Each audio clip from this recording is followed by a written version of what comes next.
All right. Good morning, good afternoon, good evening, depending on what time you're watching this replay. But for those of you that are here live, I want to say welcome, welcome. So glad to have you here. We've been doing this series now for about 26 weeks. God spoke to me and told me to do 52 weeks of content, sharing information called Time to Tell the Truth. This tells my age because it goes back to those days when you had to tell the truth. There was a show called To Tell the Truth, and you were looking for the real person or the person that was telling the whole truth and nothing but the truth.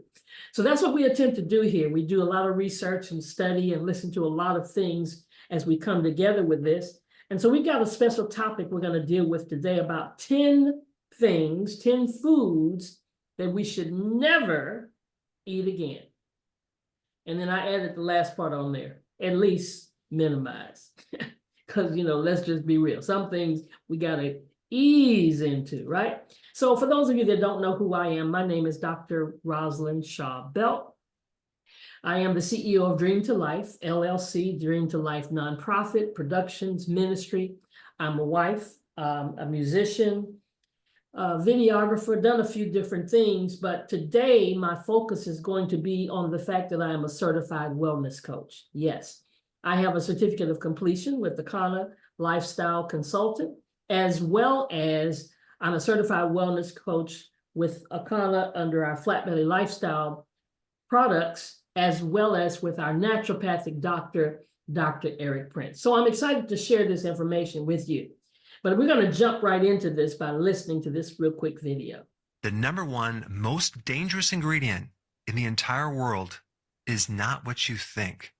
This ingredient is worse than high fructose corn syrup, it's worse than sugar, it's worse than starches, and it's worse than seed oils. Based on mice and rat studies, it is considered a Class A carcinogen, which means it's a probable carcinogen in humans. A carcinogen is something that causes cancer. And this ingredient is a very potent neurotoxin, and not just with your nerves, but your brain as well. And it also messes up reproductive organs. And this is validated by several international cancer associations. Even the EPA classifies this ingredient as a carcinogen. This is interesting. You will not find this ingredient on the label. Why? Because it's not an ingredient. It's the byproduct of ingredients that's created after you process all this crap. And specifically when you add heat. What is this byproduct chemical? It's called acrylamide. Acrylamide is created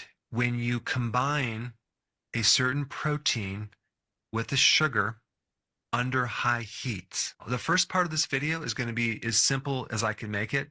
And I'm going to get into some more of the technical things later in the video. You can watch it if you want to. I am going to give you some good news as far as the antidote or how to neutralize that chemical acrylamide later in the video. 40% of our foods have acrylamide. You won't get this chemical reaction with natural sugars like even sugarcane or even honey. It has to be more of a refined sugar, as in glucose or dextrose, which is the synthetic sugar, or glucose syrup, or even maltodextrin, which is a starch. Because it's so badly processed, it's going to turn into sugar really quick and then combine with that protein. The modified food starch, the modified cornstarch, which is basically in a lot of these foods right here. Realize when you heat something up, you usually heat it in something, right? Like oil. If you're at the fast food restaurant and you're making fries, they're not going to fry without oil. On top of all the bad effects from seed oils, sugar, and starches, creating a lot of inflammation in the body,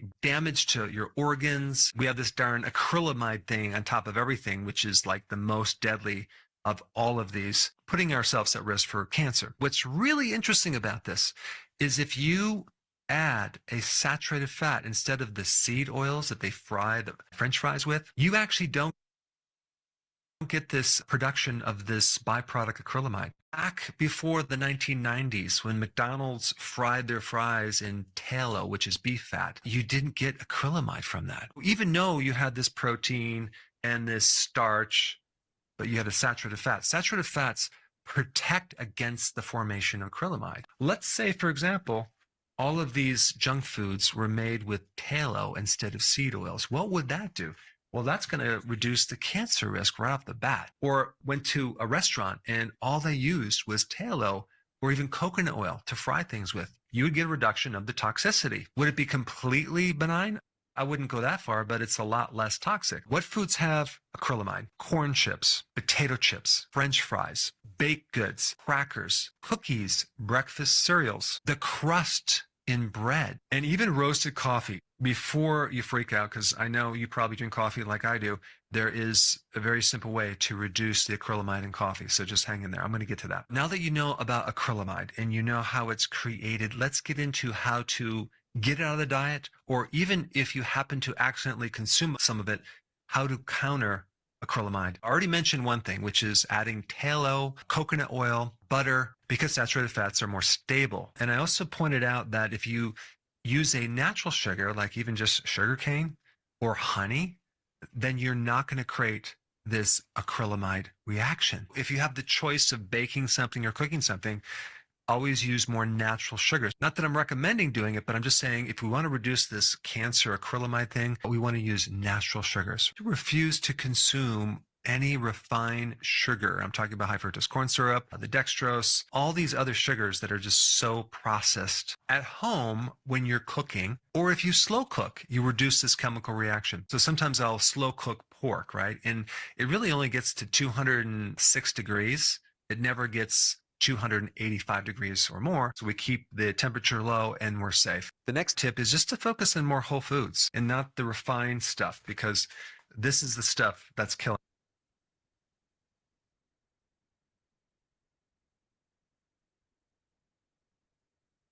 The number one most dangerous ingredient, any refined sugar. I'm talking about high fructose corn syrup, the dextrose, all these other sugars that are just so processed. At home, when you're cooking, or if you slow cook, you reduce this chemical reaction. So sometimes I'll slow cook pork, right? And it really only gets to 206 degrees. It never gets 285 degrees or more. So we keep the temperature low and we're safe. The next tip is just to focus on more whole foods and not the refined stuff, because this is the stuff that's killing us. The next tip is pair the food that you eat. And I'm not recommending you eating junk food, but if you happen to eat junk food, pair it with something else to neutralize the effect. What can you eat in addition to this junk food? Any type of the cruciferous vegetables, kale, broccoli, Brussels sprouts, arugula, cabbage.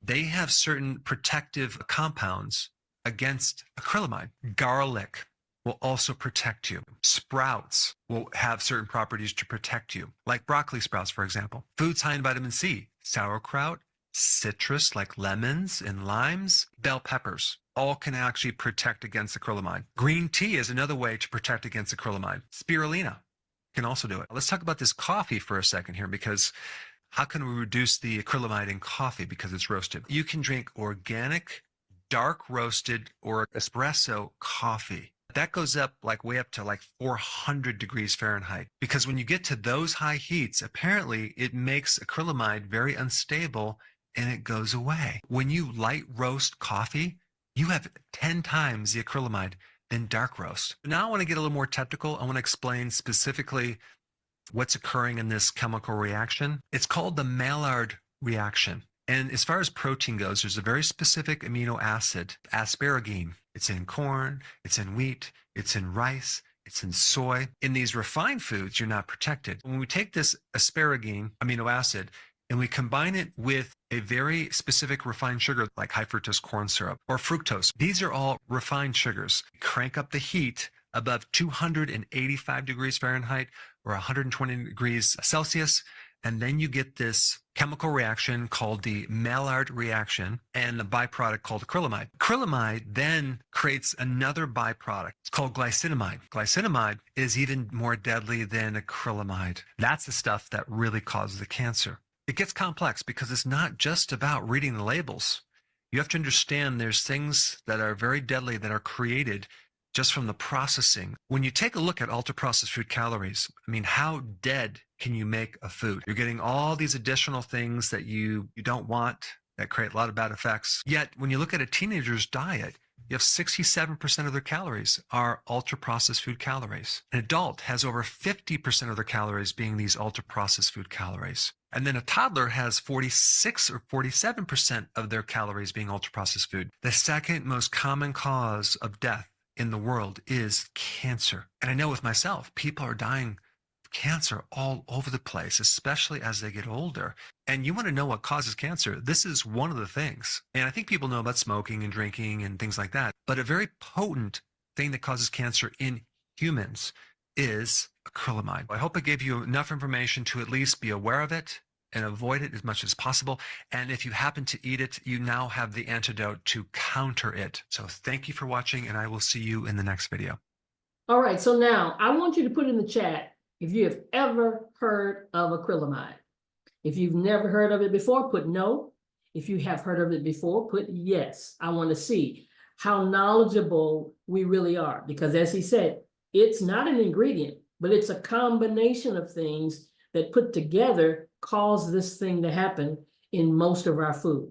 So just look at the screen while you're putting that in the chat. Tell me yes or no, yes or no, yes or no. Got one yes, I got a bunch of no's and a bunch of some nevers. All right. So let's look at these foods. Now, excuse me, don't shoot the messenger. And you all know I'm a French fry connoisseur. So you see, that's one of the first things up there. So I didn't deny kicking myself. But all of these things, because of the combination that's put together, have acrylamide. All the chips and the corn chips and the bread crust. Look at that. We've got the boxes of cereals and the crackers and the baked goods. Oh God, you know my husband can't see any of this right now, right? So just think about it. Now, I told you the name of this is 10 foods that we should never eat again. I added the last part of that just to be a little gentle, to say, or at least start minimizing. See, this is all about telling the whole truth. Some things we just don't know. But if we recognize them, then we can at least become intentional. Exposing the 21 ingredients in McDonald's French fries. Let's go. First, we have non-organic potatoes, so you can only imagine what they spray these with. The second ingredient is low-quality canola oil. It's also the third ingredient. Then you have hydrogenated soybean oil, which is basically a trans fat. Soy is also GMO. Then you got natural flavors. God only knows what that is. Sugars from dextrose, which is from genetically modified corn. Sodium acid pyrophosphate to maintain the color. It can cause kidney damage and calcium deposits. Dimethylpolysiloxane. It's used in cosmetics and industrial lubrication. This is then cooked in a blend of terrible oils. Seed oils of canola oil, GMO corn oil, GMO soybean oil, hydrogenated GMO soybean oil. That's crazy. The salt they use in the French fries has 4 ingredients. Silica aluminate. Did you know that the fries were coated in dextrose sugar, which is from GMO corn? Comment below your thoughts on McDonald's fries. Share this video because people need to know the truth. And follow the channel for way more content. Somebody clap your hands for me. I haven't been to McDonald's to get the French fries in months, okay? That's very positive for me because I'm a French fry connoisseur. So I'm preaching to the choir, preaching to myself. So now I want you to understand this. As we talk about this, according to Dr. Bobby Price, anything in these 4 areas raises and causes the possibility of cancer, the possibility of diabetes, the possibility of strokes, respiratory disease, and heart disease. As anything he says that's in a bag, a jar, a can, you know, any of these, right? You see them in a box, a bag, a jar, or a can. Where do most of us shop? Where do most of us reach and get stuff? What's the majority of the grocery store? Right. And so 21%, there's an increase in these 5 diseases, these 5 maladies.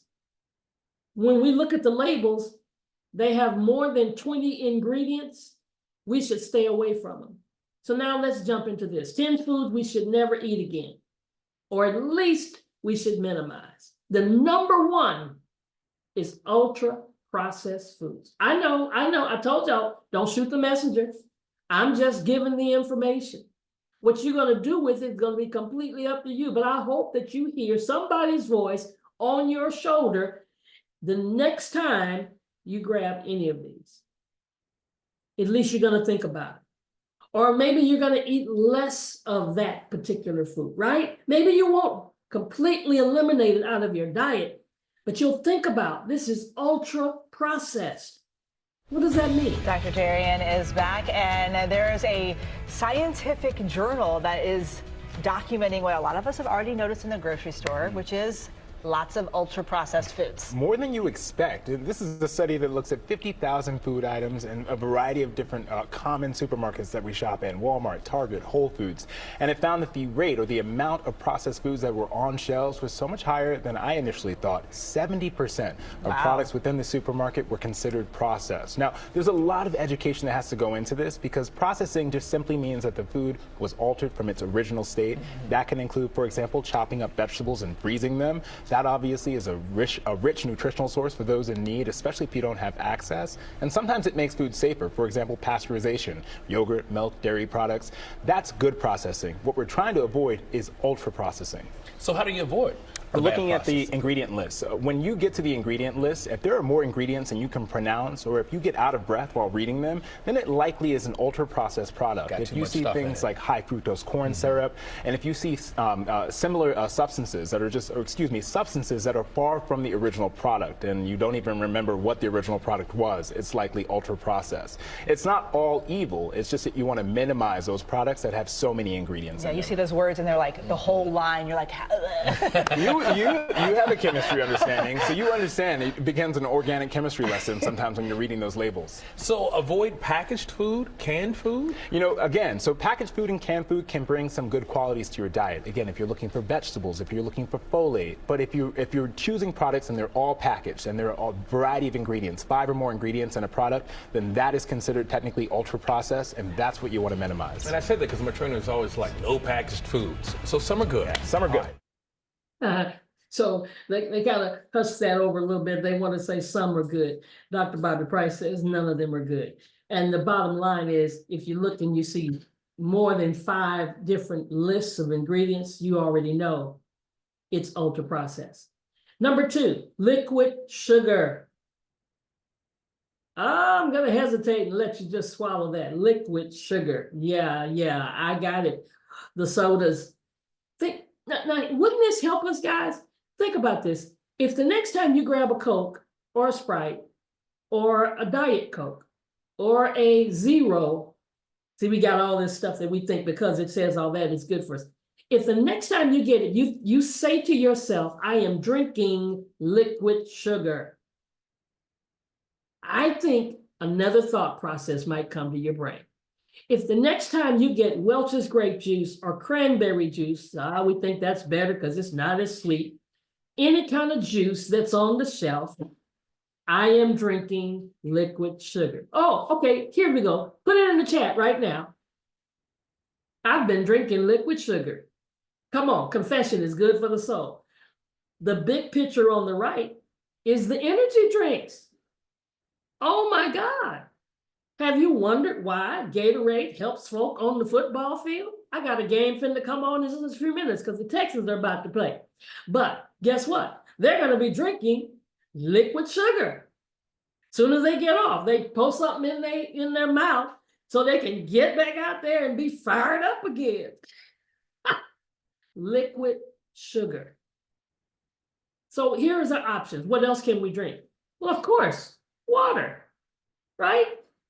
We all know that. We should be drinking more water. And what about juice? Juice that we make. Here we got coconut water.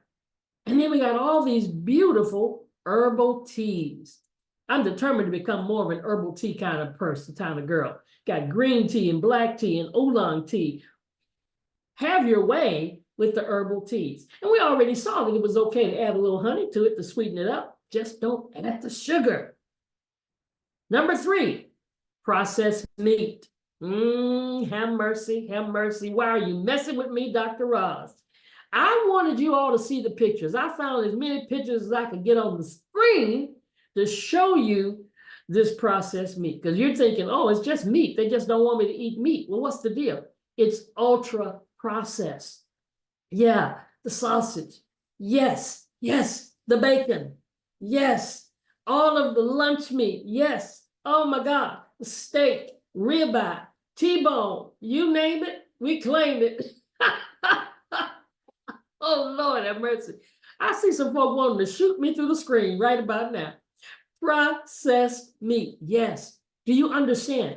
These are the things that we should really never eat, or at least minimize, at least cut back on, at least know when you grab it what you're doing. You're raising your rate of having cancer, diabetes, high blood pressure, a stroke, or a respiratory disease.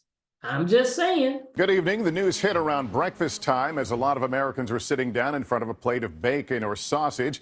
The alarming warning from the World Health Organization's cancer research arm that goes like this: processed meats cause cancer, and red meat probably does too.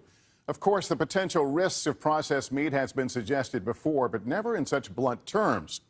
And in our meat-loving country, this warning is causing quite a stir among both worried consumers and meat producers. NBC's Ann Thompson lays it out for us. They have the sizzle so many people love: bacon, sausage, the all-American hot dog. Today, part of the processed meats labeled cancer causers by an agency of the World Health Organization. The same group said red meat, beef, lamb, and pork are probably carcinogens. The risk? Colorectal cancer, underscoring what the American Cancer Society says it's been recommending for more than a decade. Limiting the consumption is really important because the risk increases with the amount of red meat and processed meat consumed. Processed meats are defined as any meat like ham or bologna that's altered by salting, curing, or some other method. Most have beef or pork but can contain poultry. The report says such meats cause cancer. Eating 50 grams a day, about 2 slices of bacon, increases the risk for colon cancer 18%.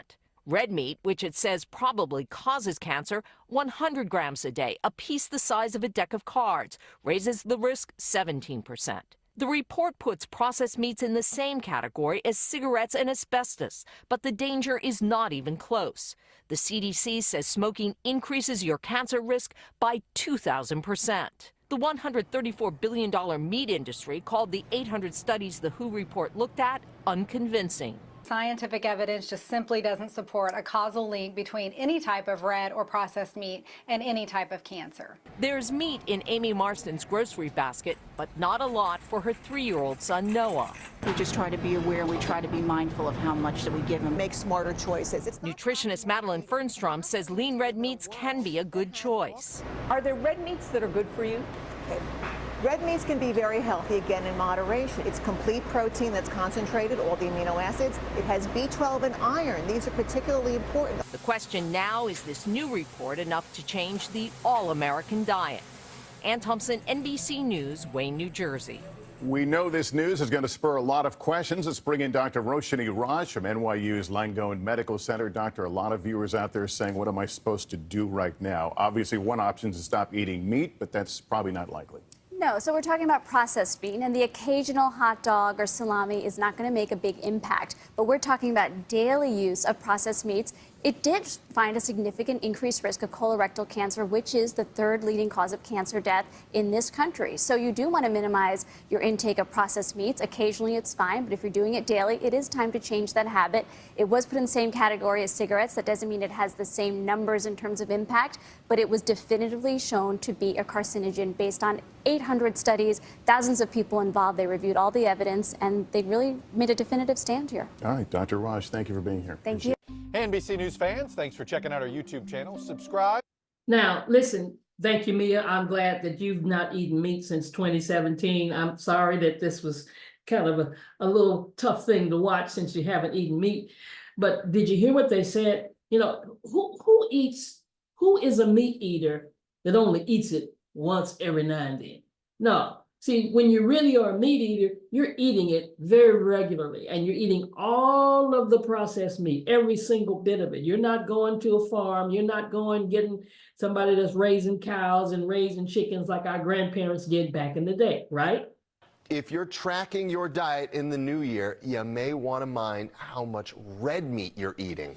Certain stories I know touch your heart because, and this one is a big one because It's true. You're an eater. I am. A new Harvard Medical School study is uncovering just how much red meat can affect your brain. Let's bring in Jeff Saperstone on this topic right now. Jeff, help us out a little bit. Calling you out there. Listen, you did it at 5. Now you're doing it. Yes. I'm sorry. I love my bacon and my hot dog. And a good hot dog in the summertime. Steaks. Come on. Well, I'm sorry about this next one. I know. So it's an eye-opening study here. It could make you think twice the next time you eat one of your favorite foods. A new study out of Harvard Medical School found that regularly eating highly processed red meat can increase your risk of developing dementia. That includes things like hot dogs, sausage, and bacon. Researchers say one theory is that the high fat and sodium content can raise blood pressure, which could harm the brain. So what can you do? Well, the Harvard study says replacing a serving of processed red meat with things like nuts, beans, or vegetables can reduce dementia by 19%. And that risk drops by 28% if you replace that serving with fish. So maybe a fish hot dog or something. Ew. Red meat has already been linked to an increase of cancer, heart disease, and diabetes as well. So some food for thought this morning. Back over to you guys. Start eating healthy, Latoya. All right, maybe tomorrow. So now I'm gonna ask the question.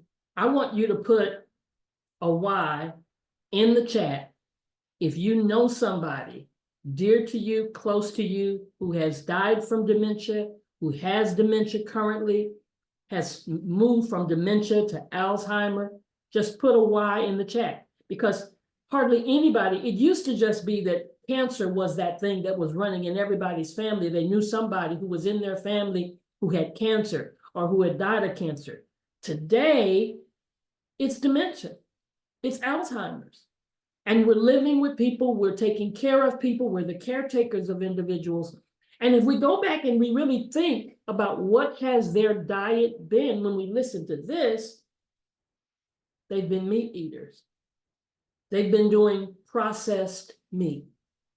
So I did one of the teachings previous weeks ago about the end of dementia.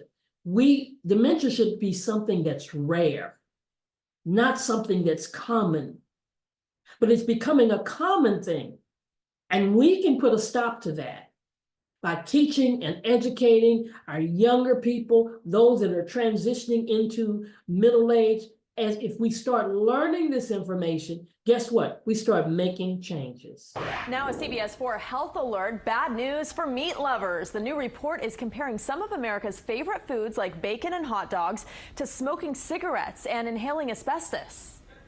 The World Health Organization classifies processed meat as, quote, carcinogenic to humans. The study goes on to say that those filling up on processed meats face a real risk of colon, stomach, and other cancers. And it's not just processed meats. The team of 22 experts from 10 countries say red meat can also be a contributing factor in cancer development. Grilling, frying, or cooking red meat at high temperatures produces the highest amounts of chemicals suspected to cause cancer. But the North American Meat Institute is calling the report, quote, biased and misleading. To put that in perspective, the lifetime risk of colon cancer is 5%. If you have a hot dog every day, your risk goes to 6%. So it's very, very small. The World Health Organization disagrees. The report cites 800 studies from several continents about meat and cancer. The director of the study says these findings support current public health recommendations to limit the amount of meat in your diet. A Nielsen Company study found that sales of fresh and processed meats reached more than $25 billion this year. That was ending in August 22nd. That's a 5% increase from the year before. And so here's the thing. People think because they're not going through something right now, it's okay. Well, why don't we stop what's guiding us and what's leading us down that road of destruction? One of the ladies, she said the beef doesn't do that. Well, she raised beef. Why would she say that, right? Why is she gonna say beef causes cancer when she's raising beef? Okay, that wouldn't make any sense. All right, let's move on. I know y'all ready to move on. Y'all hear you usher me to get out of here. Well, you're not gonna like this either. Here's the next one, fried foods. I don't even remember what number I am. I stayed on beef and meat so long. So here's fried foods. Unhealthy fats, fried foods. What do? Contain harmful trans fats or saturated fats that can damage heart health. High in calories. Frying adds extra calories, which can lead to weight gain. Acrylamides, and we just talked about that. High heat frying can create the chemicals that are linked to cancer. Oil breakdown. Reused or overheated oil produces harmful compounds. The low nutrients. Fried foods are often low in fiber. You've already fried out the nutrients, if there were any nutrients in it. People talking about chicken's good for me, steak is good for me, got protein, all this stuff. Yeah, you're right, but you done fried it out. Digestive issues. Greasy foods can be hard to digest and cause discomfort. And then overeating risk. Fried food, it's less filling. So why? So now you want a 6-piece wing because you're not full with 2 pieces. So it leads to overeating. Oh my goodness. So here's some other options. Let's bake it. Let's grill it. Let's steam it. Let's steam it and lightly fry it. Let's air fry it. Let's saute it. Let's oven fry it. Let's roast it. Let's broil it. Let's broil it or simmering. Shallow frying in the pan, or stir frying, or even dry frying without using any oil. Now, here's our next one, seed oil. Seed oil, okay, seed oil. Here's a list of common seed oils ranked roughly from worst to best. From worst to best. Here's what we don't want to use when we're doing any of our cooking. Cottonseed oil. Why? Because it's high in omega-6. We need omega-3s. We need more omega-3s in our life. This is high in omega-6. Every time you go through the fast food restaurant, you're doing omega-6. So we should avoid cottonseed oil, if at all possible, because it has potential pesticide residues and high omega-6 content. Corn oil contains some vitamin E, but it's high in omega-6, which contributes to inflammation when consumed excessively. Most people with those 5 diseases, those 5 situations that I talked about earlier with heart disease and strokes and high blood pressure, diabetes, cancer, respiratory problems, most of them have high omega-6 in their body. Soybean oil contains small amounts of omega-3s, very high in omega-6s, and it's often hydrogenated and widely used in processed foods. Safflower oil. Do you see a pattern here? These oils are high in omega-6. Canola oil, low in saturated fat, but it's often highly processed. Contains a moderate amount of omega-3. So as we get down, we're seeing some that okay, maybe I can use this one. Versatile for cooking and baking, but it's better to choose cold pressed versions when possible. Sunflower oil has a high vitamin E content. Remember I said we're going from worst to best? It's gonna get better, guys, just hang on in here. High in omega-6 fats, refined versions lack nutrients. Look for high oleic sunflower oil as a better option. All right, that's the worst from the best to the 6. Let's go to 7. Rice bran oil. Moderate omega-6, contains antioxidants. You see that? High heat cooking is good for frying and stir frying due to its high smoke point. Grapeseed oil. Oh, I see some folks clapping their hands now. Rich in vitamin E, but high in omega-6 fats. Best used in moderation. Used for low heat cooking, salad dressings, or marinades. Mustard seed oil. I bet I'm saying some oils you maybe never heard of, so you might need to look into them. Contains monosaturated fats and compounds with antimicrobial properties. Used for sauteing or as a finishing oil for strong, spicy flavor. Sesame oil. Balanced in the fats, rich in antioxidants, sesamol and sesamine, and has anti-inflammatory properties. Best for stir frying, marinades, or as a finishing oil for adding flavor. Flaxseed oil, high in omega-3 fatty acids. Oh, it's getting better now. Excellent for heart health, but not suitable for cooking due to the low smoke point. Best for salad dressings, smoothies, or drizzled over foods. Avoid heating. Number 12, chia seed oil, rich in omega-3s and antioxidants. Great for cold use like salad dressings, dips, or as a supplement. Not suitable for cooking. Hemp seed oil Contains an ideal balance of omega-6 to omega-3 fats. Drizzle on salads or using cold recipes. Avoid heating. Pumpkin seed oil packed with vitamins E and K, minerals, zinc, magnesium, and healthy fats.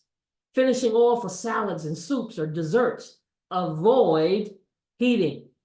Black cumin seed oil contains antioxidants and anti-inflammatory compounds often used medicinally.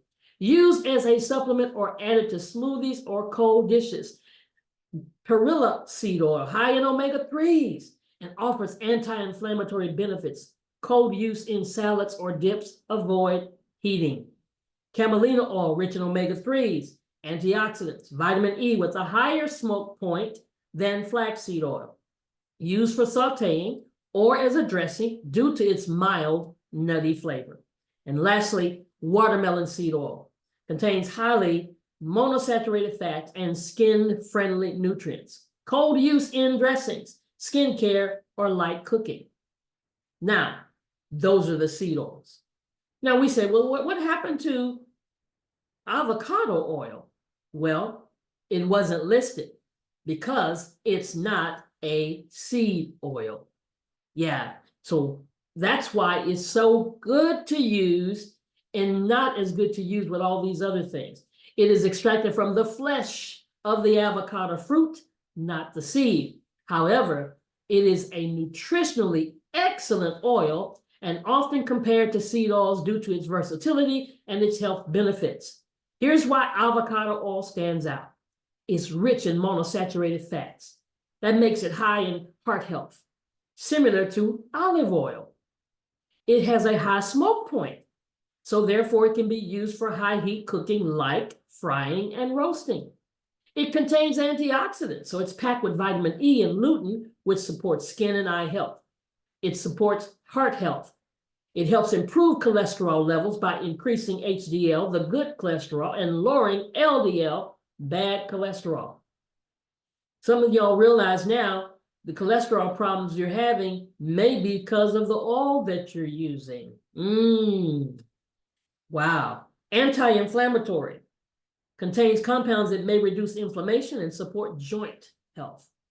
Minimal processing in cold-pressed varieties. Cold-pressed avocado oil retains the nutrients and a mild, buttery flavor. My goodness. So the best uses for avocado oil: high heat frying, sauteing, roasting, salad dressings, marinades, dips. Great for skin and hair care due to its moisturizing properties. And then there's some other oils that are good as well because they're made from the fruit themselves. Olive oil, coconut oil, palm oil, moringa oil, macadamia oil, babasa oil, almond oil, and argan oil. You ought to check those out. Look those up, find out what you can get in your grocery store. I'm not saying you got to go and spend a whole lot of money to get that kind of oil, but when we think about our health, aren't we worth it? Here's our next number: cow secretion. Of these 10 foods, cow secretion. What is that from the cow? The dairy, the cheese, the cow's milk, the sour cream, and the yogurt.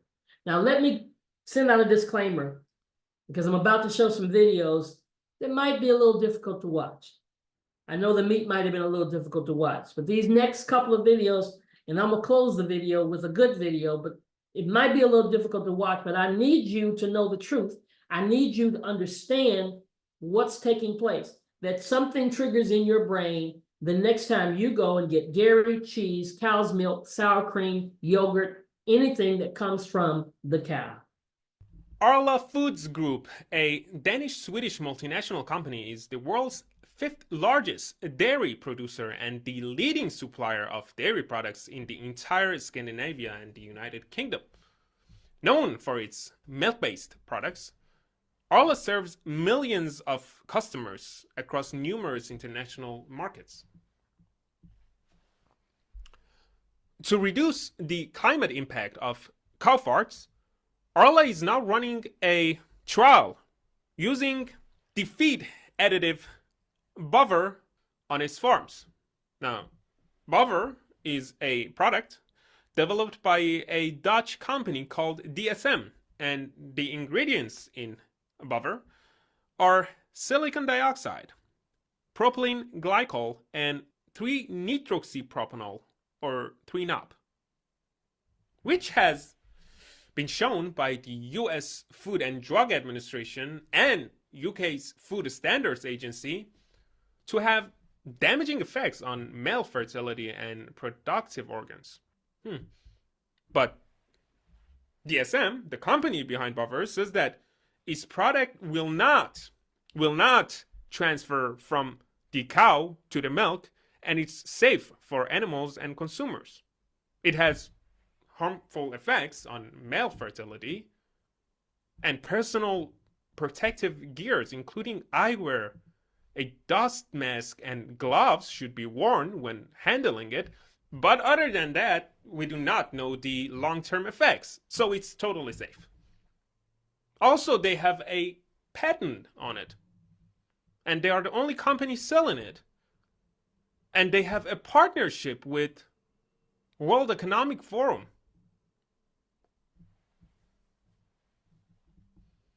We are at an alarming point in history. The climate lunatics are running wild, and some of them quite astonishingly hold positions to actually alter our food, and they are doing it. Feeding toxic chemicals to cows, the milk of which we drink, is just the latest addition to the list. And the next thing on the list is to reduce your fart emissions. It's funny how he's saying this. They're saying it doesn't harm you. It harms your male reproductive, but because they feed it to the cow, it doesn't bother you? Really? So we got to change our mindset. We got to recognize I'm not going to wait until they prove facts that are right there in front of me. How can it be that you could feed a cow something and it doesn't come to me when the milk comes out?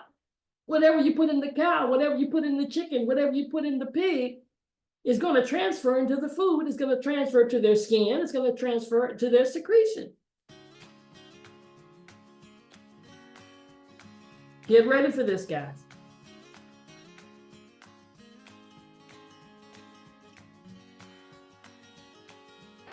My name is Arlene Vander Eyck, and my husband and I and two of our sons have a dairy farm in Pixley, California. And 80% of what we feed our cows is a byproduct.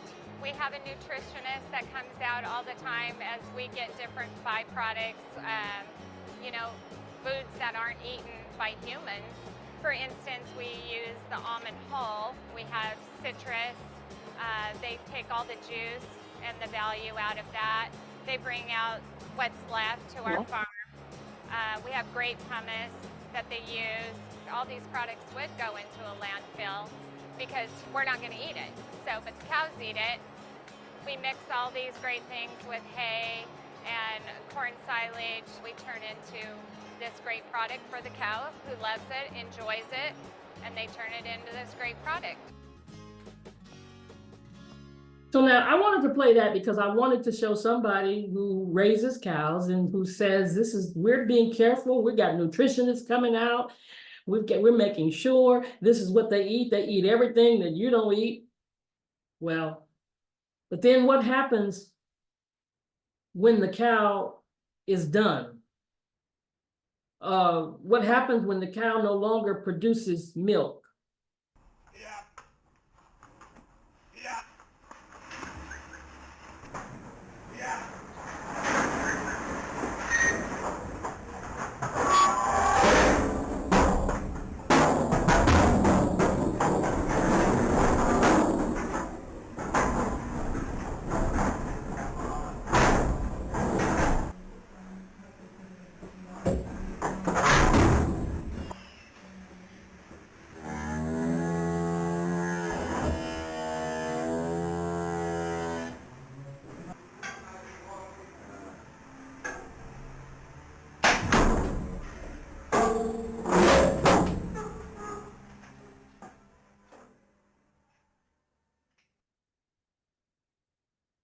So here's the thing.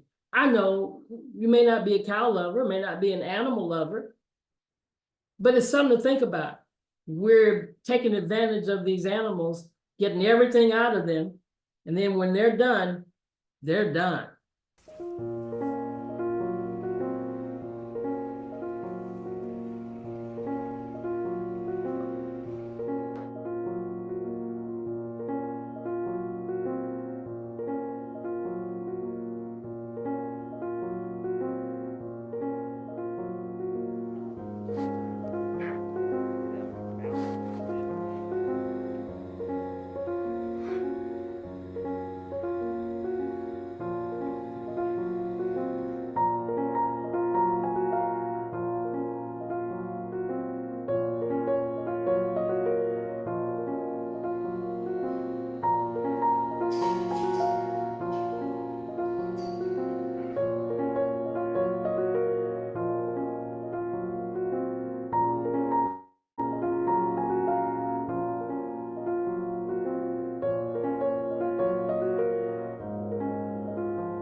So now there are two things we learned from this. We learned that the calf is often taken from the mother. And just think about that. You had your baby, you don't want your child taken from you. That's not right to take that baby from the mom. And then forced to be pregnant, because the only time they can get milk is through pregnancy. What? Just like our parents, just like our mother, just like many of us, many who had children. When you had a child, you produced milk. And the milk was for who? Your baby. Well, the milk from the cow is produced for the calf, not for us. And that's why so many people are lactose tolerant. So many people have ailments and allergies, all kinds of things because they're eating or drinking cow's milk. But I believe, I love this one right here. I told you I'm going to end with a bang. I know I just kind of messed with you for a minute, but I'm going to end with this one.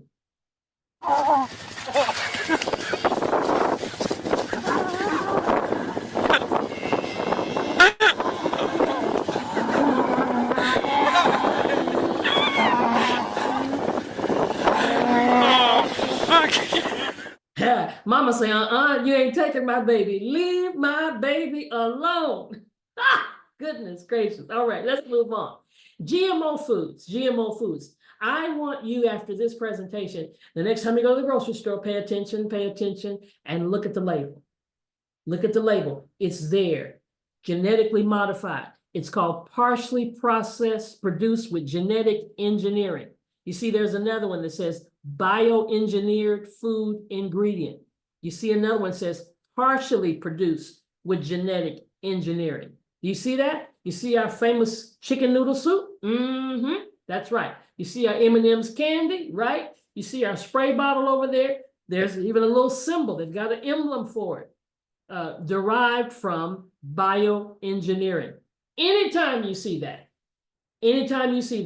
it's been genetically modified. Well, okay, what do you mean, Dr. Ross? GMO stands for genetically modified organism. It's a term used to describe plants, animals, or microorganisms that have been altered using biotechnology. What are the GMOs used for? They're used in food, personal care products, easier and more cost-effective for the farmers to grow, and some of the plants have been modified to improve their nutritional value. So I want to share with you some pretty surprising GMO foods that you may have never heard about. But before I do, I want to share something with you. This morning when I had my breakfast, I always like to read labels. So I noticed that this product had 2 grams of fat per serving size, which is incredible.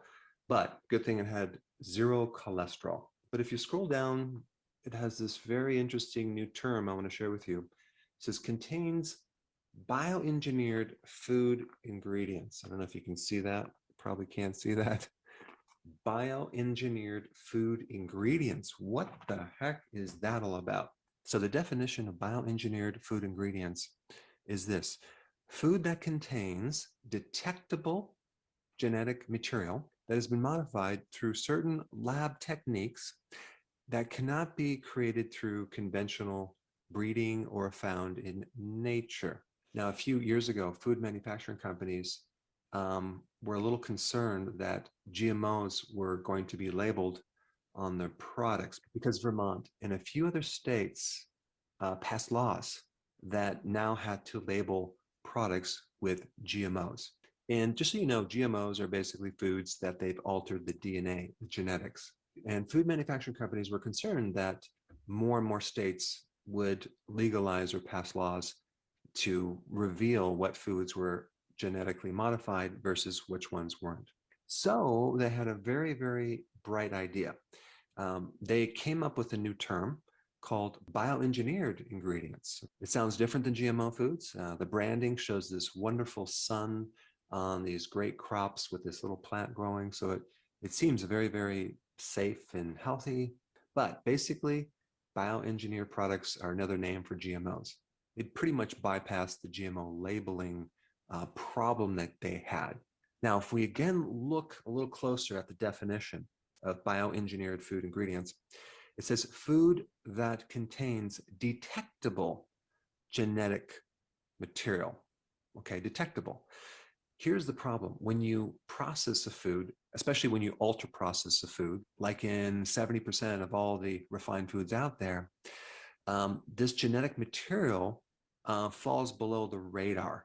GMOs are not detectable in some of these really ultra refined products because they're using chemicals and high heat and pressure and solvents to basically break down these GMO products so small that they're undetected. So what does that mean? It means that if the more processing you do to a product, the more you can get rid of the traces of GMO. So they don't have to be labeled as bioengineered food ingredients. Whereas if they had GMO labeling, if they came from a GMO product, they would have to put it on the label. So it's actually an ingenious way to hide GMO in products below the radar. And on top of that, these companies don't even have to use the term bioengineered food ingredients. They can instead, they can use either a QR code, that little barcode that gives a lot more information about a product, that little code that you have to scan with your cell phone, or a phone number that you have to call to get more information if this product was bioengineered or not. So the question is, who has time to scan this barcode or call the number?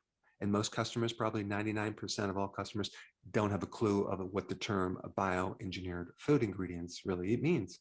And so now you know what it means. And I really appreciate if you can spread this video to your friends and family far and wide so more and more people can understand what this new term is. All right, let's go back to the main reason for this video, which are surprising GMO foods that you may be eating that you may want to consider not eating. All right, number one, yellow squash. Okay, that is GMO. Now, realize if you're having organic yellow squash, it's not going to be GMO. All right. Number two, beets. Like the vast majority of beets, especially in the US, probably 95% of them are GMO. And that is where we're getting our sugar from as well. So if something says sugar on the label, chances are it's from beets, and chances are it is GMO sugar. All right, number three, papaya is GMO. Number four, eggplant is GMO, unless it says non-GMO or organic. All right, number five, green zucchini is GMO, right? Unless it says organic. And number six, certain apples are GMO. And number seven, which is most surprising, salmon is GMO. Now, if it says wild caught salmon, it's not going to be GMO. But certain farm-raised salmon is GMO. So this is just another reason why to choose organic if possible. But if you don't have organic available, at least as a bare minimum, do the non-GMO. But there's some real interesting information about what non-GMO really means. And I put that video up right here. Check it out. So here's the thing. I did in our last session, we talked about Bill Gates, how he's bought up all this farmland so he can raise and grow apples. And he's growing GMO apples. And he is in collaboration with apple cider vinegar company. And so in the days to come, the one thing that we thought that we could use for so many things, apple cider vinegar, is going to end up being GMO because of the apples that are GMO that they're using to make it. All right, here we go. Alcohol. Ah, yes, yes, yes. Love it, love it, love it. Got to share this information. It's one of the 10 things that we should never, ever have, or at least should minimize. But you'll be glad to hear some things for those of you that like to have a little bit of something every now and then. Don't worry, don't worry. We got you. Check this out. There's a sobering new study about the long-term effects of alcohol. Having just one drink a day could impact your brain. That's according to a new large-scale study, and CBS 2's Bradley Blackburn takes us through the findings. Many people enjoy the occasional glass of wine with dinner or a drink to wind down at the end of the day. Red wine and chocolate is a good combination. I usually have probably one drink later on in the evening. Research has long shown that those who drink heavily have changes in the structure and size of the brain that are associated with cognitive impairments. But now a new study finds even just a few beers or glasses of wine a week may also be risky. Were you surprised by what you found? I was. I was surprised at just how little alcohol seems to be necessary to reduce brain volume. Dr. Henry Kranzler and researchers from the University of Pennsylvania looked at data on more than 36,000 adults and found light to moderate drinking was associated with reductions in overall brain volume. What happens in cases where people drink far more than one drink a day? The reductions are proportional. So the more you drink, the smaller the volume. For example, in 50-year-olds, increasing drinking from about half a beer a day to a pint of beer led to changes in the brain equivalent to aging 2 years. Dr. Kranzler says the study's findings are in contrast to current guidelines on safe drinking limits, which say no more than 1 drink per day for women, no more than 2 drinks per day for men. It's reasonable to have a small amount of alcohol, but I would discourage people from drinking more than 1 or 2 drinks on any occasion, and no more than probably 7 drinks on average in a week. Dr. Kranzler says about a third of the adult population drinks more than recommended, so cutting back could have real benefits. Bradley Blackburn, CBS News, New York. Alcohol is toxic. Its toxicity is nonlinear, so its toxicity kind of goes like this, meaning at low levels, it's just a little bit of an increase, but the more you drink, the more it becomes toxic. For most people, there's not an appreciable amount of toxicity at 1 drink a day. 2-3 drinks a day starts to become quite toxic. But there is no dose of ethanol that is helpful. I think anybody who's thinking about not drinking should absolutely engage in that. There's no health benefit to be drinking. You asked me if I drink. The answer is I do, but I don't drink if it sucks. Like, in other words, there has to be a good reason for me to drink. So my sort of mantra is don't drink on airplanes. Like, they always just have crap alcohol. What's the point, right? Like, if I'm going to drink, if I'm going to have a glass of wine, it has to be really good. I don't have a hard time opening a bottle of wine that I bought and deciding, actually, I don't like it that much and pouring it down the sink. I'm not going to drink it because it's there. So if you're that individual that likes to have your occasional drink, I hope you're hearing that. But then if you're doing multiple times, and because it's toxic, that's why when you drink too much, it's called being intoxicated. Doesn't that make sense? Sure it does. All right, we're almost done. Vegan junk food. I think this is our last of the 10 foods that we should never eat again. Now, many of us, we decide we're going to go vegan or we're going to become a vegetarian. So you're going to go and do other things, right? And not do the same potato chips and ice cream and stuff. So you go vegan and you look for the vegan stuff. You look for the vegan packages. You look for the vegan cartons and bags. But no, we should not eat them ever again. Or at least we should minimize them. And maybe you see something on here that you've tried that you've said, oh, okay, I'm doing the Skinny Pops now, or I'm doing the Boom Chicka Pop, or I'm doing vegan cookies in the bag, and vegan, oh yeah, that vegan ice cream is pretty darn good. So delicious, yes it is. So check this out.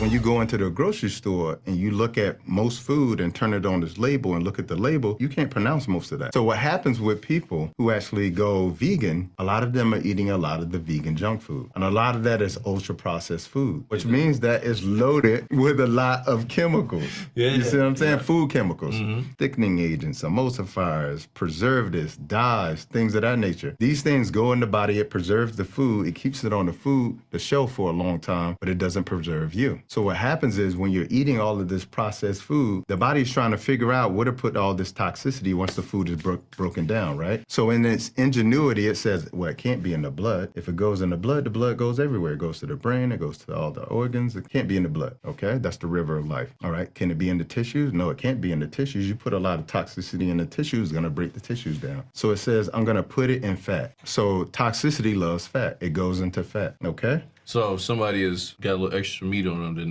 they're going to be toxic. And they're going to be malnourished, okay? Which is almost like an oxymoron. Yeah. You know, because you would think somebody who's overweight. Overnourished. They're overnourished. But most people who are overweight, they actually don't eat a lot, despite what you see in the media and things of that nature. So what happens is the body stuffs all this toxicity in the fat. And then it will refuse to burn the fat, because if you burn the fat, now the toxicity spills out into the blood. So that's why it holds on to all of the fat. It holds on to all of the toxicity. Because most people are constipated. Most people don't have healthy kidneys. Most people don't have a healthy liver function. So essentially, most people have bad skin. And these are all elimination organs. They eliminate things from the body. So if those are clogged up, you burn the fat, then where's it gonna go? It has nowhere to go. There's nowhere to go. So essentially what happens, you went vegan, you stop eating meat and dairy, but you start eating a lot of processed foods. So as a result, the body's like, I can't let it go, because if I let it go, the toxicity is just gonna spill out into the body. Even if they go to the gym, I see people at the gym who are overweight, but super fit. Yeah. I mean, they can kill the workout, but they can't lose the weight. Yeah. And that's why. Thanks for watching this video. Now, that's it. I'm gonna play, I want Dr. Bobby Price to close us out.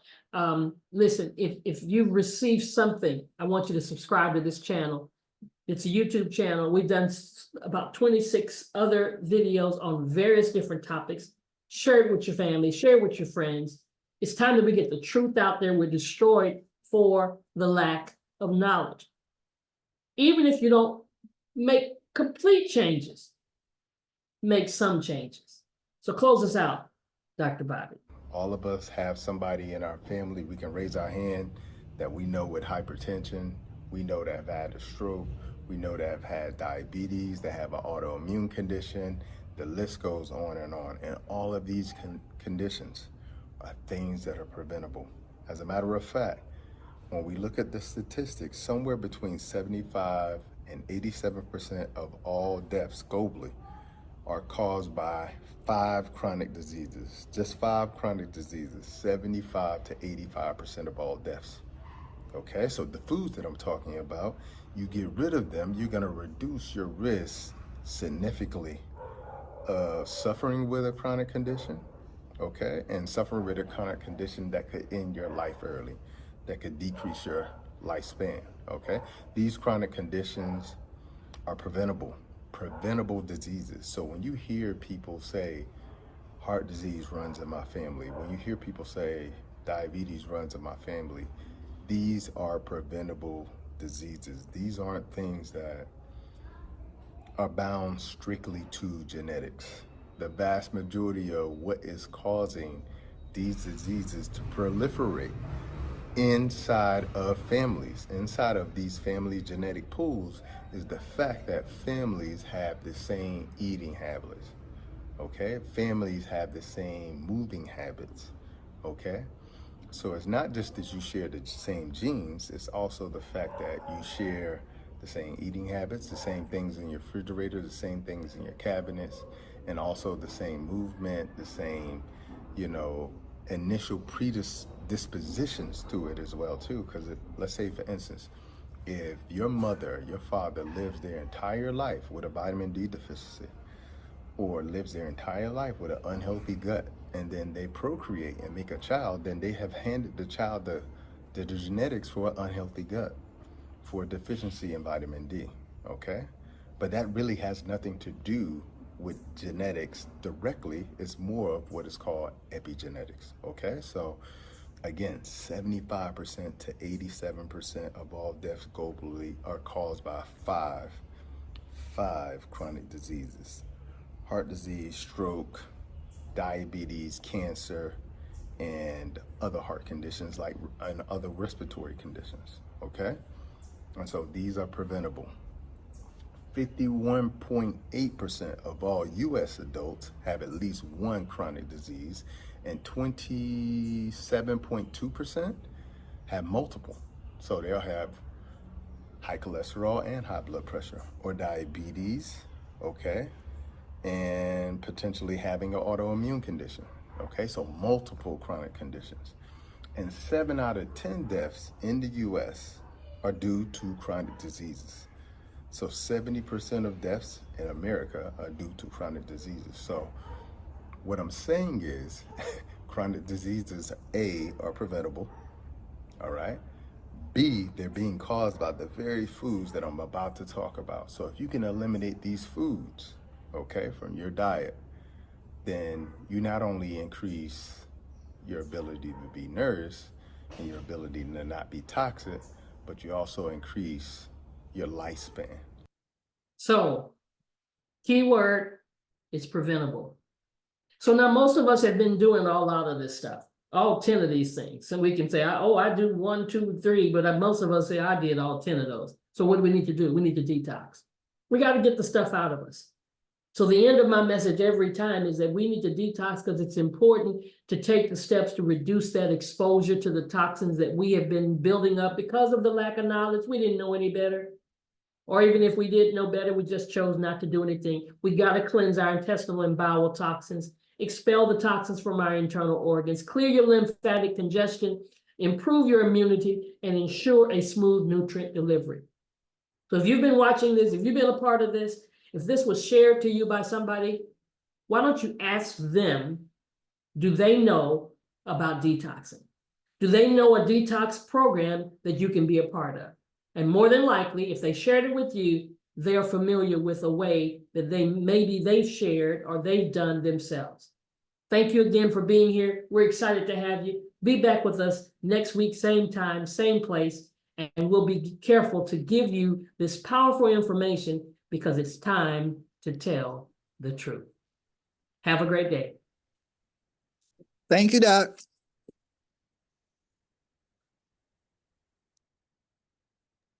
Thank you.